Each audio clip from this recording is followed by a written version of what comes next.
Silence treatment is not good.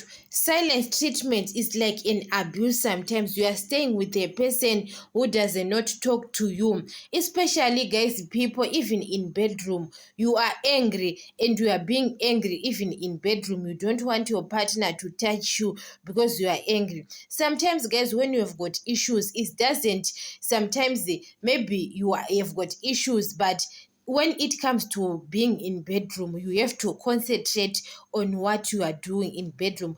But it's not about you are angry with something, or it's business or something with your partner. Sometimes when it comes in bedroom, you have to put your anger aside and concentrate, because guys, when you are angry even in bedroom, you don't want your partner to touch you. Sometimes, especially men, you are sending those people to cheat on you now, because the way you are silent, you don't want to discuss about the issue. Sometimes the person who can talk to say, baby, I don't like this and that, maybe a person have to listen, and you again, you have to change the way, because your partner is telling you that I don't like this and that. You have to change the way you are behaving sometimes, because other people, what I saw, they are being silent. Maybe they are tired to tell you every time one story.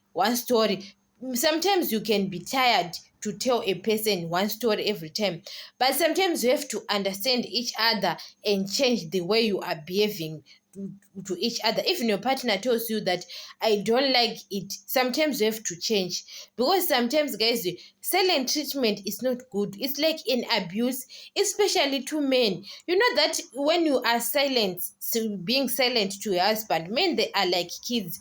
It's not good. Sometimes a person can tell you that maybe your silence is not treating me well. To being silent, sometimes, yes, we can say maybe a person is quiet is good, but the way the mood the person is keeping quiet. Even men nowadays, they do it. It's not about women only. Even nowadays, men, guys, you are being silent. That person doesn't want to talk to you, came from work and bath and sleep, doesn't want to talk to you. Yes, they can do it, men. It's not good, guys. It's not good, a man to being silent to his wife. You understand? So sometimes, especially when it comes to bedroom, because maybe you have got your issues in, don't involve your issues in, maybe in kitchen, and came it in bedroom. You don't want your partner to touch you, because even you are angry or what, you have to do what you have to do in bedroom. It doesn't involve in the way you, maybe you have got, you are angry because of something. Is not involving bedroom issues, because when it comes to bedroom issues, you are angry, you don't want your partner to touch you, that person is going to cheat on you.